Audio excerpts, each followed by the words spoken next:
Today I decided to record a brief shop tour video. I'm in a one-car attached garage, so I try and utilize as much space as I can.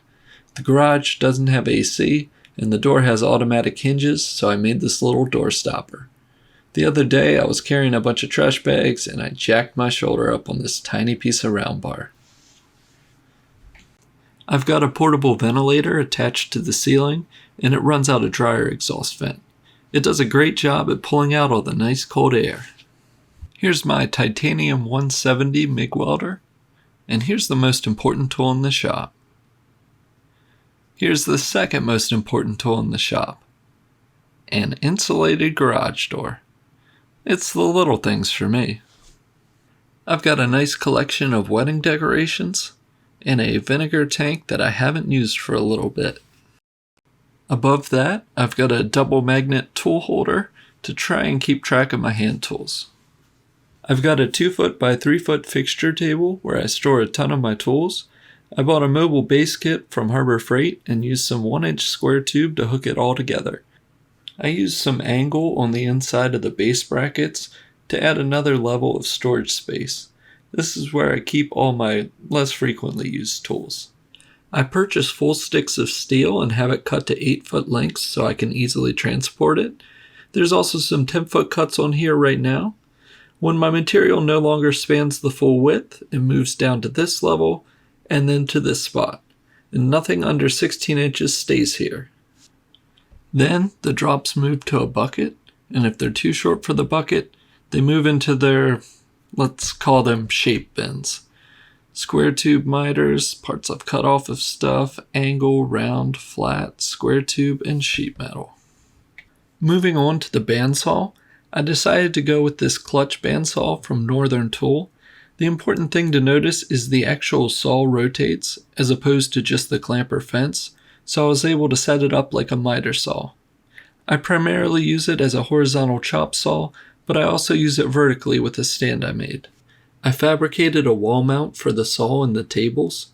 I decided to go with a wall mounting solution so I could still utilize the floor space. I used a jigsaw to cut out the reliefs so the saw can go fully vertical or rotate for miter cuts. I made a chip tray for the saw, and this keeps chips from piling up under the rotating section. With the tray in place, I'm able to clamp a shop vac hose on an automatic switch. The hardest thing to figure out was how to get the saw vise to line up with the in and out feed tables. My solution was to tap threads into the mounting brackets so I could fine-tune the heights of the tables independently. The left table is level with the saw vise, and the right table is slightly low so that the material doesn't bind when I'm cutting. Speaking of cutting, let's cut a piece of flat bar and watch the shop vac clean up the mess. Hold on, this angle sucks. Let me fix it. There we go. Now let's show off in slow motion. Production quality, because why? Anyways, back to the tools. Here's a dust separator, shop vac. In the shadow, here's a mini table saw, a chop saw, electric stapler, Dremel tool, orbital and sheet sanders. Then we've got the air compressor and air hose reel. Moving up, my 13-inch drill press, a collection of terrible files, good punches, and some random saws. Here's my sloppy old vise, the bench grinder I hate using, and I grind everything I can with the disc sander. The drill doctor is basically worn out at this point. I didn't expect it to last forever, but it only worked well for about a year. I ordered a new chuck, but I think the sharpening port is just too worn and has too much slop in it. I recommend everyone gets a pipe wrench. I've used it for some really random stuff. Here's my mini hardware store. I'm definitely going to build a storage rack and clean this spot up soon. Quick note, make sure to grind or burn the zinc coating off before welding.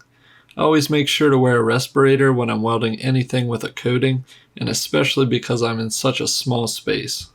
Behind part of this wedding arch, let's move it real quick. Alright, I've got all my levels and squares. Beside that, I've got some random asshole's guitar. Here's the compact bender, the Bauer weed eater that I already returned, and a magnetic floor sweeper. And back behind here, I store all my sheet metal, plate, and expanded steel I managed to come across. Okay, If you've made it this far, here comes the shelving shots. I purposely kept as much of it out of view prior to this point, but here we go. Lowe's had a closeout on particle board shelves, so I paid $1.69 for every 4-foot piece.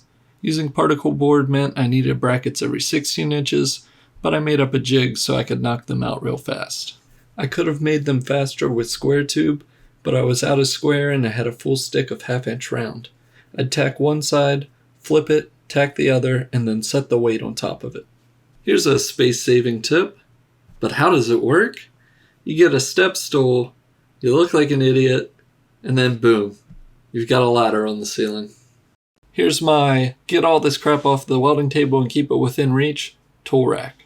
And yes, it was built to the dimension of Harbor Freight magnets. I've got some PVC drill holders and I added a toolbox. This is the US General 14.5-inch end cabinet from Harbor Freight. Back to the Mig Welder. I built this welding cart originally for an Everlast 140 welder, but we had a bit of a rocky relationship. I finally called it quits and upgraded to the titanium Mig 170, complete with a setting chart and an actual display. No longer do I have to manually dial in settings every time I switch material thickness. This welder has been good to me, and I actually just bought a second one that I can leave at my dad's shop. That just about wraps up my mini welding/fabrication shop tour. Please post any questions and comments, and don't forget to like and subscribe. Now, here's the full wide-angle 360-degree shot where I managed not to stumble or trip.